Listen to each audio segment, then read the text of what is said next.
சென்னை விமான நிலையத்தின் மீது கடந்த சில நாட்களாக மர்ம நபர்கள் இரவு நேரங்களில் லேசர் ஒளி அடித்து விமான சேவைக்கு இடையூறு அளித்து வருகின்றனர். மகாராஷ்டிரா மாநிலம் புனேவில் இருந்து சென்னைக்கு இன்று அதிகாலை வந்த ஏர் இந்தியா விமானம் ஒன்று தரையிறங்க முயற்சித்த போது விமானத்தின் மீது லேசர் ஒளி அடிக்கப்பட்டது.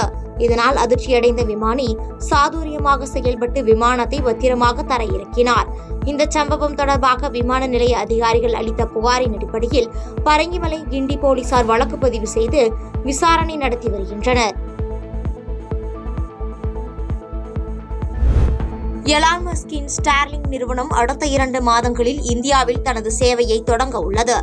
எலான் மஸ்கின் ஸ்டார்லிங்க் நிறுவனம் செயற்கைக்கோள் அடிப்படையிலான இணைய சேவையை வழங்கி வருகிறது. உலகின் பல்வேறு நாடுகளில் ஸ்டார்லிங்க் நிறுவனம் இணைய சேவையை வழங்கி வருகிறது. அந்த வகையில் இந்தியாவில் அடுத்த 2 மாதங்களுக்குள் தனது சேவைகளை தொடங்க உள்ளதாக தகவல் வெளியாகியுள்ளது.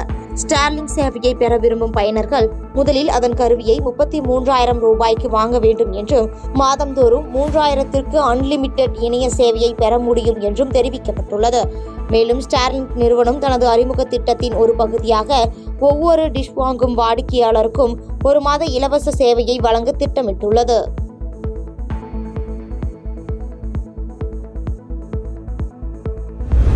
மியான்மர் எல்லை வழியாக மணிப்பூருக்கு போதைப்பொருள் கடத்திய 5 பேரை போலீசார் கைது செய்தனர். மியான்மர் எல்லை வழியாக மணிப்பூருக்கு போதைப்பொருள் கடத்தப்படுவதாக வருவாய் புலனாய்வு துறைக்கு ரகசிய தகவல் கிடைத்துள்ளது. இதையடுத்து மணிப்பூரின் எல்லையோர மாவட்டமான சுராச்சன்பூர் மாவட்டத்தில் நடத்திய சோதனையில் மியான்மரில் இருந்து கடத்தி வரப்பட்ட 55 கோடி ரூபாய் மதிப்புள்ள 7.75 கிலோ போதைப் பொருட்கள் 35 லட்சம் பணமும் பறிமுதல் செய்யப்பட்டது. மேலும் இந்த போதைப் பொருள் கடத்தல் தொடர்பாக 5 பேரை கைது செய்து கடத்தலுக்கு பயன்படுத்தப்பட்ட வாகனமும் பறிமுதல் செய்து விசாரணை மேற்கொண்டு வருகின்றனர்.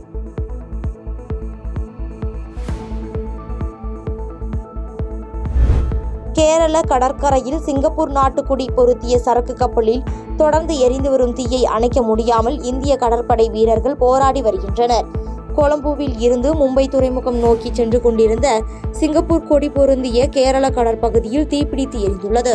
கப்பலில் திடீரென தீப்பற்றி எரிய தொடங்கியதால் மீட்பு பணிகளை மேற்கொள்ள சம்பவ இடத்துக்கு INS சூரத் வரவழைக்கப்பட்டது.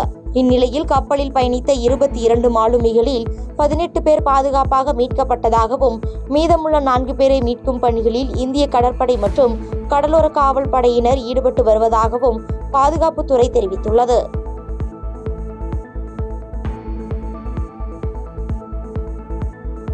செய்திகளை உடனுக்குடன் தெரிந்து கொள்ள கீழ்கண்ட கேபிள் மற்றும் DTH நெட்வொர்க்குகளில் எம்நாடு செய்தி தொலைக்காட்சியை காணுங்கள். பாதகம் செய்பவரை கண்டால் நாம் பயம் கொள்ளலாகாது பாப்பா. மோதி மிதித்து விடு பாப்பா, அவர் முகத்தில் உமிழ்ந்து விடு பாப்பா. அண்மை செய்திகளை உடனுக்குடன் தெரிந்து கொள்ள இணைந்திருங்கள் எம்நாடு தொலைக்காட்சியுடன்.